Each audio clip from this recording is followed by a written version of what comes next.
हाय, good morning everyone. कैसे हैं आप लोग?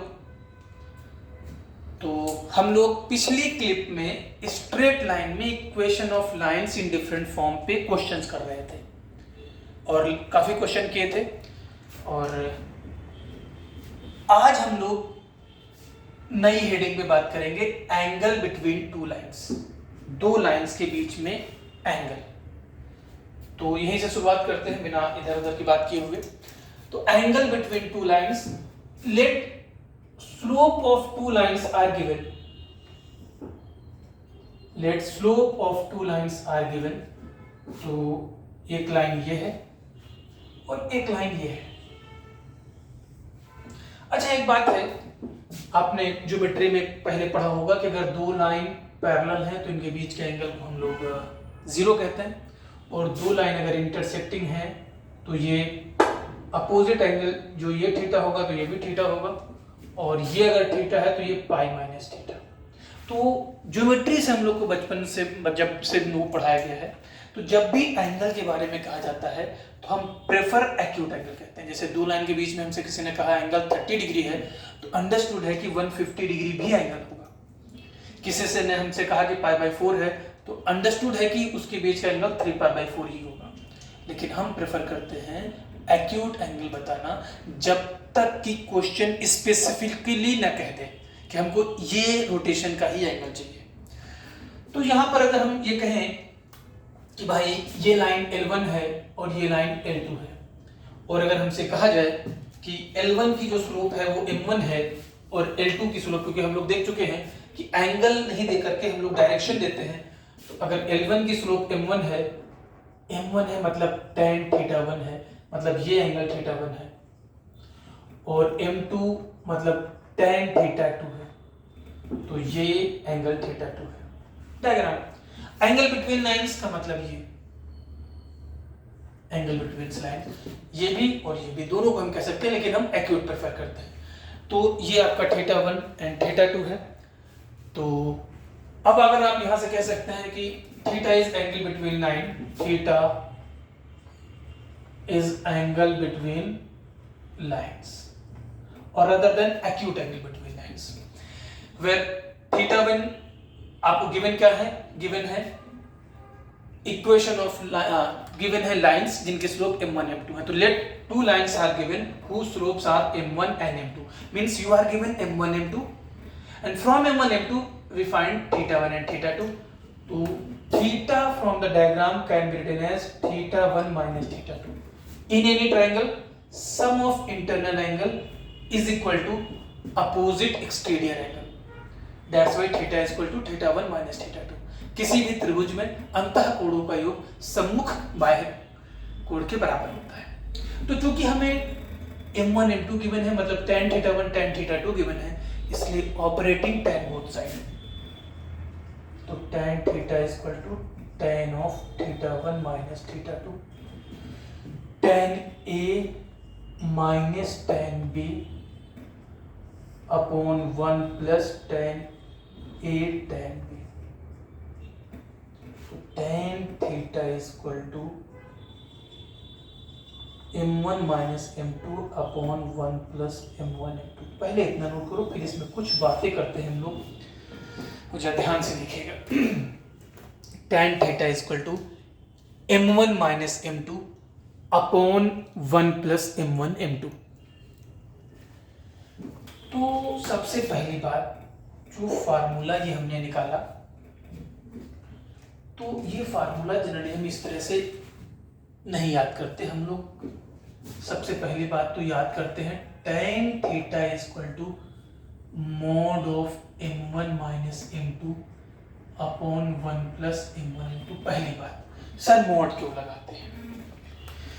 तो सबसे पहली बात, मॉड के अपने कई फायदे हैं। एक, अगर m1 m2 गिवन है, पॉइंट टू बी नोटेड, अगर m1 m2 गिवन है, तो जैसा हमने आपसे कहा कि हम प्रेफर करते हैं एक्यूट एंगल बताना, तो अगर m1 m2 गिवन है, मॉड लगने के बाद एक्यूट एंगल मिलेगा।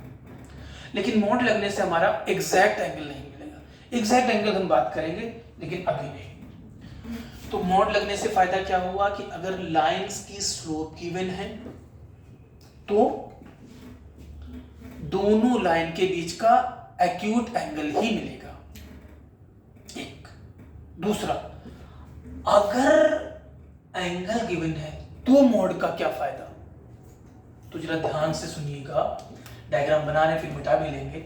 अगर ये हमारी गिवन लाइन एल है और एंगल गिवन है कि साहब इसके साथ एक थीटा पर एंगल, थीटा एंगल बनाते हुए एक लाइन है, तो थीटा एंगल बनाने वाली ऐसे तो सेम स्लोप की सेम डायरेक्शन की इनफाइनाइटली मेनी लाइंस होंगी, लेकिन एक ये भी लाइन होगी।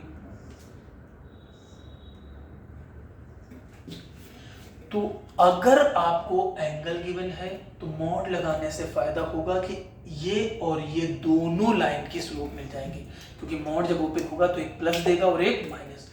तो मॉड का फायदा पहले कि अगर स्लोप गिवन है तो एंगल हमेशा एक्यूट मिलेगा। दूसरा फायदा ये है कि अगर एंगल गिवन है और किसी एक की स्लोप निकालनी है तो एक लाइन के साथ एंगल थीटा बनाने वाली दो डिफरेंट स्लोप की लाइन होती है, तो मॉड लगाने से दोनों लाइन मिल जाएंगे, तो ये फायदा। दूसरा, ये तो बातें हो गई कि मॉड का फायदा क्या है,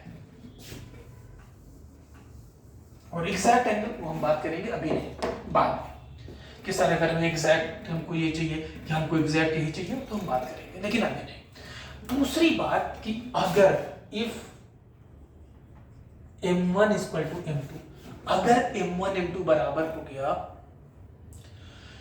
तो ये 0 हो जाएगा और ये 0 हो जाएगा, तो दोनों लाइन पैरेलल, तो implies that lines are parallel and vice versa. अगर लाइंस पैरेलल हैं तो उनकी स्लोप बराबर होगी, अगर लाइंस पैरेलल हैं तो उनकी स्लोप बराबर होगी। और दूसरा, इफ अभी जो हम लोग ने इसके पहले यूज किया था, if m1 into m2 equal to -1, मतलब अगर डिनोमिनेटर 0 है तो ये पूरी की पूरी एक्सप्रेशन अनडिफाइंड हो जाएगी। अनडिफाइंड कब होता है, जब थीटा 90 डिग्री होता है। Implies that lines are perpendicular.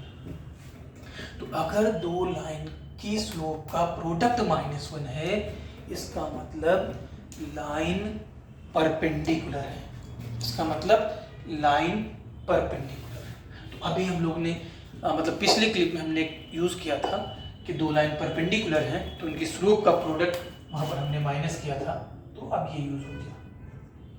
तो lines are perpendicular if m1 m2, और यहाँ पर m1 m2 आपके डिफाइंड है, ये नहीं कि m1 अनडिफाइंड है, क्योंकि y एक्सिस स्लोप अनडिफाइंड होती है, तो यहाँ m1 m2 सारे डिफाइंड है। तो ये आपको फार्मूला याद रखना है, एंगल बिटवीन टू लाइंस। इससे रिलेटेड कुछ क्वेश्चंस करते हैं फिर आगे बढ़ते हैं।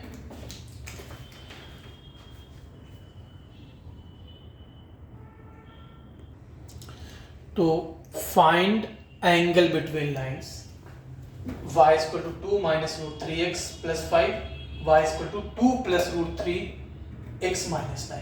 तो ये भी लाइन किस फॉर्म में लिखी है, स्लोप इंटरसेप्ट फॉर्म में, तो सीधे सीधे m1 equal to 2 minus root 3, y equal to mx plus c के फॉर्म में लिखा है, तो हम लोग स्लोप इंटरसेप्ट फॉर्म से 2 प्लस रूट 3। तो लेट थीटा इज एंगल, तो tan theta equal to mod of 2 minus root 3 minus 2 minus root 3 upon 1 plus 2 minus root 3 into 2 plus root 3। 2 cancel, minus 2 root 3, 2 root 3 2 minus root 3 into 2 plus root 3, 1 plus 1 2, that is root 3, that is theta equal to pi by 3। Orally बन गया। तो इस तरह question आपको जो है generally school में 1 number या 2 नंबर में पूछा जाएगा। सेकंड क्वेश्चन अगर आपको दिया जाए 3x plus 4y minus 6 equal to 0 and 9x plus 12y minus 7 equal to 0, तो दोनों ही लाइन किस फॉर्म में लिखी है, जनरल फॉर्म में। तो कन्वर्ट करने की जरूरत नहीं क्योंकि जनरल का हमने डायरेक्ट फार्मूला याद रखा है, माइनस कोफिशिएंट ऑफ x अपॉन coefficient of y minus coefficient of x अपॉन coefficient of y -3/4. Since slopes are equal, hence lines are parallel. That is, angle between them is 0. Third, 4x minus 3y plus 6 is equal to 0 and 3x plus 4y minus 8 is equal to 0. m1 minus coefficient of x upon coefficient of y, तो plus 4/3. m2 minus coefficient of x upon coefficient of y, m1 into m2 4/3 into -3/4, that is -1. Since m1 into m2 is equal to -1, hence lines are perpendicular. That's why angle between them is 90 degree. That is pi/2. Fourth one, 2x minus 3 is equal to 0. Root 3y plus 2 is equal to 0. तो minus coefficient of x अपॉन coefficient of y, तो slope 0. Slope undefined है sir, तो m1 into, तो अब ये m1 into काम नहीं करेगा. x equal to constant parallel to, sorry coefficient of, हाँ, x equal to constant parallel to y coefficient minus coefficient of x upon, इसकी अनडिफाइंड होगी, सॉरी इसकी डिफाइंड थे, उल्टा बोल गया. तो ये y एक्सिस के पैरेलल, ये x एक्सिस के पैरेलल, दोनों के बीच का angle 90 degree, because of y axis slope undefined होती है. तो एंगल रहेगा, एंगल ये दोनों कैसी हैं, परपेंडिकुलर है. तो नेक्स्ट क्वेश्चन की तरफ बढ़ते हैं.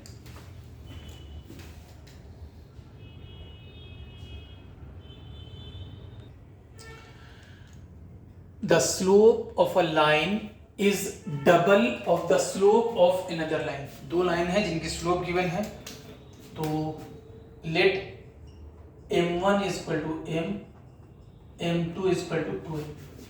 If tangent of angle between them is 1/3, अगर उनके बीच का एंगल थीटा है, तो tan theta is 1/3. Find the slope of lines, मतलब m1 m2 निकालना है. तो tan theta is equal to mod of m1 minus m2 upon 1 plus m1 into tan theta 1/3 m minus 2m upon 1 plus 2m square. तो 1/3 is equal to m upon 1 plus 2m square. Sir ये कैसे कर दिए, यहाँ तो minus बच रहा है. यहाँ पर एक प्रॉपर्टी बेसिक में आपको बताया गया था, mod of -x mod x के बराबर होता है. अगर ना भी यूज करते तो भी फाइनल आंसर पे कोई फर्क नहीं पड़ता, लेकिन मॉड ऑफ -x यूज कर लिए. अब मॉड हटेगा, तो m upon 1 plus 2m square is equal two plus minus 1/3. अगर कांस्टेंट राइट हैंड साइड में पॉजिटिव होता है तो प्लस के साथ ओपन होता है. तो एक बार आपने प्लस साइन लिया, तो m upon 1 plus 2m square is equal to 1/3. That is 3m is equal to 1 plus 2m square. That is 2m square minus 3m plus 1 is equal to 0. 2m minus 1 into m minus 1, m is equal to 1/2 और m is equal to 1. और जब m is equal to 1/2 है, तो m1 आपकी 1/2, m2 आपका 1 और m1 आपका 1, m2 आपका 2. मतलब जब आपने प्लस साइन लिया तो आपके पास दो सेट ऑफ आंसर आए. इसी तरीके से आप जब माइनस लेंगे, वो m upon 1 plus 2m square minus 1/3, तो minus 3m is equal to 1 plus 2m square, that is 2m square plus 3m plus 1. तो m is equal to minus half और m इज इक्वल टू -1. तो यहाँ से भी एक answer, यहाँ से, तो there will be 4 set of lines जो इस शर्त को फॉलो करेंगे कि एक की स्लोप दूसरे की डबल है और उनके बीच का एंगल का tan 1/3 है। ठीक है,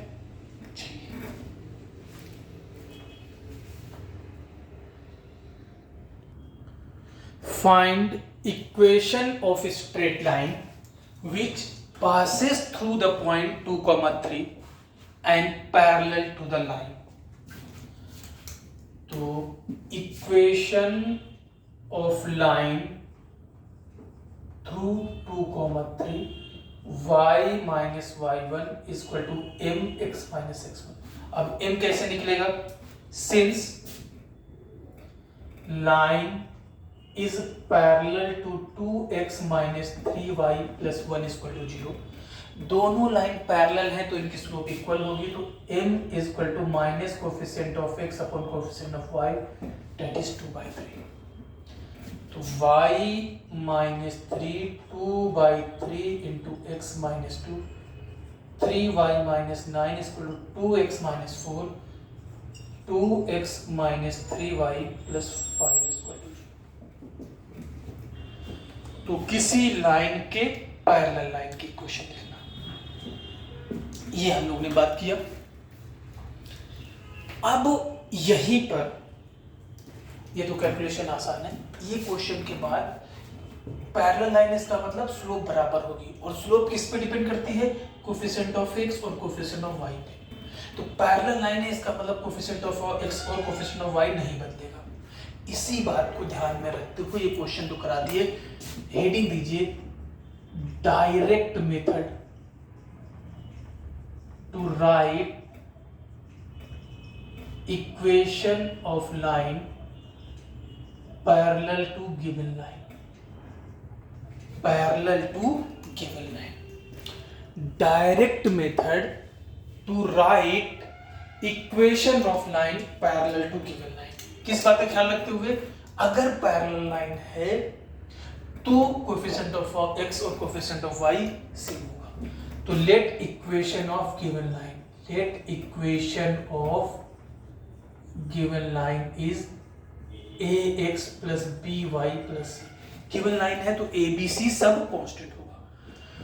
तो so equation of line parallel to given line क्या हो जाएगा?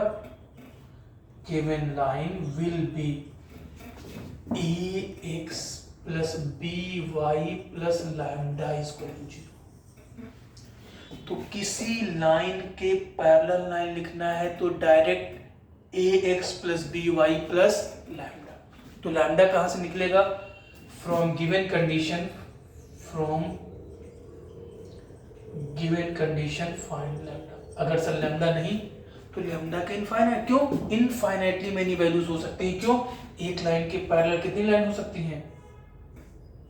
इनफाइनाइट। और अगर इस लाइन ये गिवन है, इसके पैरेलल लाइन, तो लैम्डा इनफाइनाइट कर।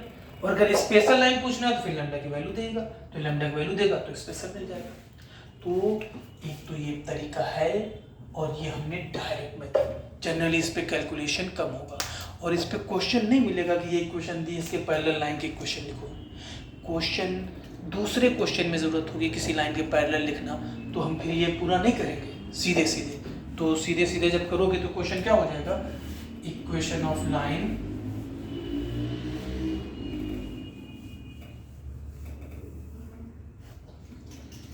Equation of line parallel to 2x minus 3y plus 1 is equal to 0 will be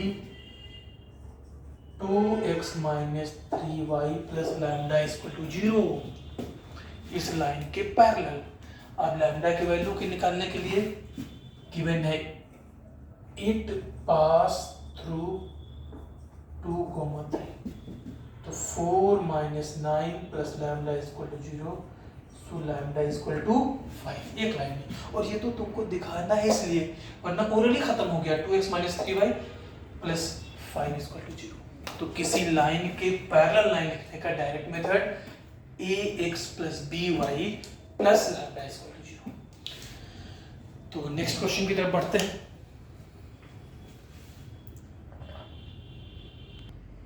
तो दूसरा क्वेश्चन आपको मिला, find equation of straight line which passes through this and perpendicular. इसमें भी पहले हम लोग दो मेथड इसमें भी पक्का होगा। तो पहले equation of line through 2,3 y minus y1 equal to m into x minus x. अब इस पॉइंट से पास होने वाला 1 पॉइंट स्लोप। अब जो हमारी लाइन है वो परपेंडिकुलर है 4x minus 3y equal to 10 के। तो इनकी स्लोप का प्रोडक्ट -1 होगा। तो m1 दैट इज m है, m2 minus coefficient of x अपॉन coefficient of y that is m equal to -3/4। तो y minus 3 equal to -3/4 into x minus 2। तो 4y minus 12 minus 3x plus 6। तो 3x plus 4y minus 18 equal to 0।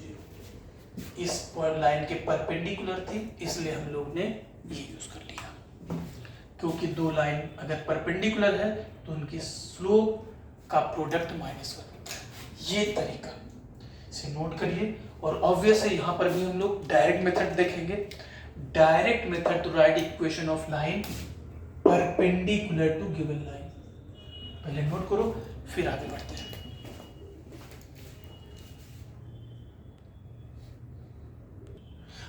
अब direct form की तरफ चलें उसके पहले जरा समझने की जरूरत है।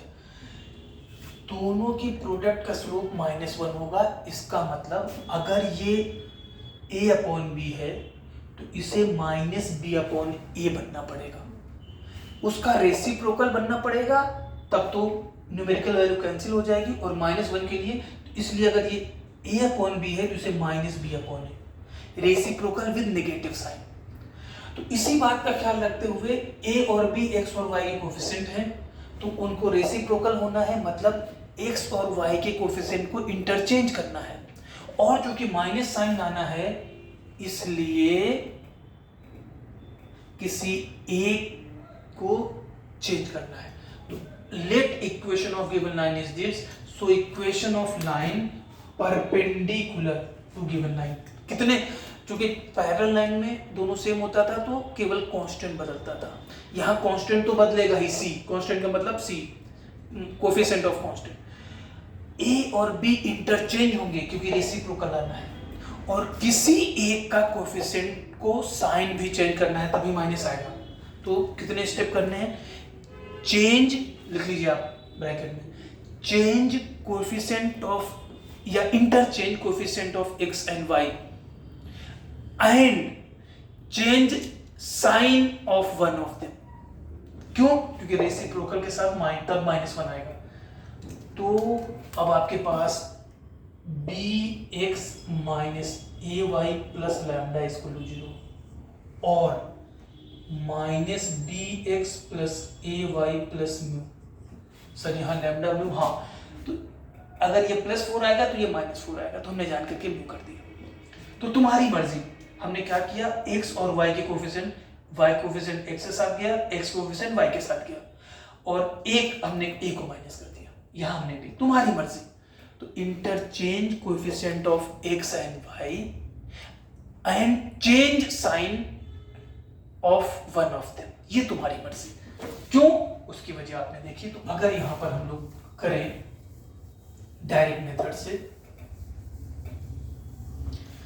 तो equation of line perpendicular to 4x minus 3y minus 10, तो -3 का चेंज कर दिए 3x plus 4y plus lambda इसको खत्म। जान करके हम प्लस अच्छा लगता है, कहां से?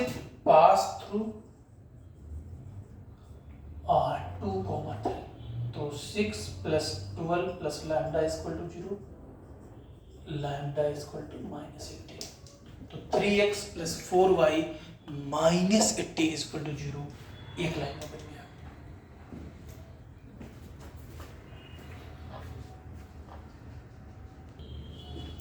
तो नेक्स्ट क्वेश्चन ये आपका होमवर्क है, क्या है पढ़ देते हैं।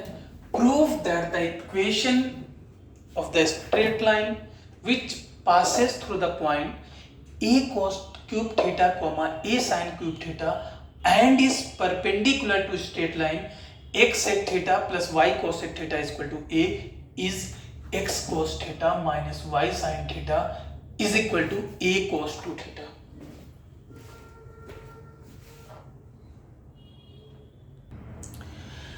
तो नेक्स्ट क्वेश्चन है, in a triangle ABC A1,3 B -7,6 C 5,-1 find altitude through A, find equation of altitude through A perpendicular side bisector। तो आइए डायग्राम ड्रॉ करते हैं। तो एग्जैक्ट डायग्राम नहीं ड्रॉ कर रहे हैं हम लोग, तो ऑब्वियस है simple. A is 1,3 B -7,6 C 5,-1। Altitude किसे कहते हैं? वेरी गुड, जिस वर्टेक्स के थ्रू है उस वर्टेक्स से अपोजिट साइड पे परपेंडिकुलर। इसका मतलब इस पर्टिकुलर AD निकालना है।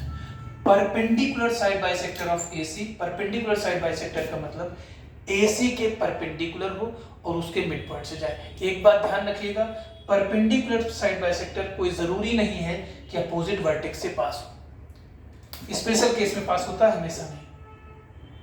तो ये परपेंडिकुलर साइड बाइसेक्टर, ये इसका नाम L दे दिए, दैट इज L। तो पर एल्टीट्यूड किसे कहते हैं?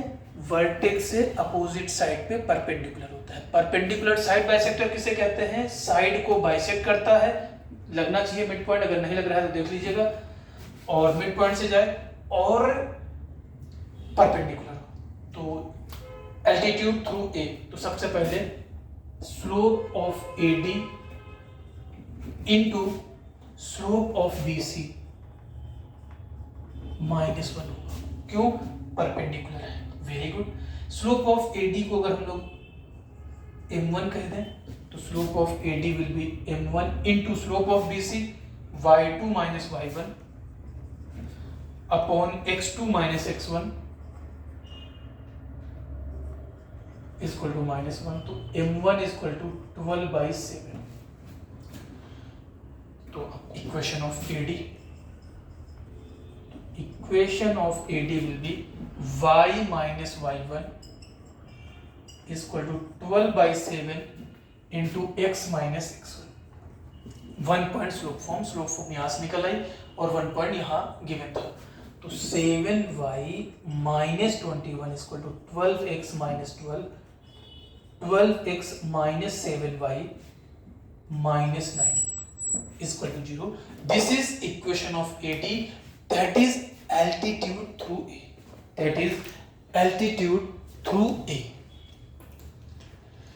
now अब अगर हम लोग लाइन, इक्वेशन ऑफ लाइन, तो हम यहां से कहेंगे slope of L into slope of AC -1 होगा कि L AC के परपेंडिकुलर है, L AC के परपेंडिकुलर है, और इसका T तो इसका नाम E दे देते हैं। तो स्लोप ऑफ L माना कि M2 है, M2 into slope of AC y2 - y1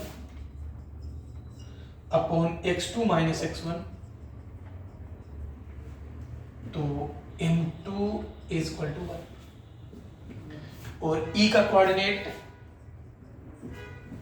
E is mid point of AC, तो 5 + 1 6, 6/2 3, 3 - 1 2/3, 3,1। तो इक्वेशन ऑफ L का मतलब perpendicular side bisector of AC, y minus y1 is equal to x minus x1। तो y minus 1 is equal to x minus 3, x minus 3, x minus y minus 2 is equal to 0, x minus y minus 2 is equal to 0। तो हम लोग ने angle between line देखा, mod का importance देखा, angle निकालना देखा, फिर दो लाइन पैरेलल है तो उनकी स्लोप बराबर होती है, दो लाइन परपेंडिकुलर है तो m1 इंटू m2 -1 होता है। ये तब जब लाइंस डिफाइंड की स्लोप डिफाइंड है, लाइन की स्लोप डिफाइंड नहीं है तो फिर m1 इंटू m2 -1 नहीं होगा परपेंडिकुलर होने के लिए। फिर हमने पैरेलल लाइन, किसी लाइन के पैरेलल लाइन, किसी लाइन के परपेंडिकुलर लाइन के क्वेश्चन किए, डायरेक्ट मेथड भी देखे और फिर उससे हट करके एक क्वेश्चन भी देखा। तो इसके बाद हम लोग नेक्स्ट हेडिंग देंगे, लेकिन अगली क्लिप में, इस क्लिप में इतना ही। नेक्स्ट हेडिंग हम लोग देंगे इंटरसेक्शन ऑफ लाइंस। तो आज की में इतना ही। और पैकेज अगर आपको मिला है, मिल ही गया होगा, तो आप पैकेज में क्वेश्चन नंबर 27 तक बनाना है। बीच में एक दो क्वेश्चन हो सकता है जो टॉपिक में नहीं पढ़ा है, उन्हें छोड़ सकते हैं, तो खास करके पोजीशन ऑफ पॉइंट से रिलेटेड। तो नेक्स्ट में हम लोग अब हम आगे बात करेंगे इंटरसेक्शन ऑफ लाइंस उनसे रिलेटेड। Okay, bye.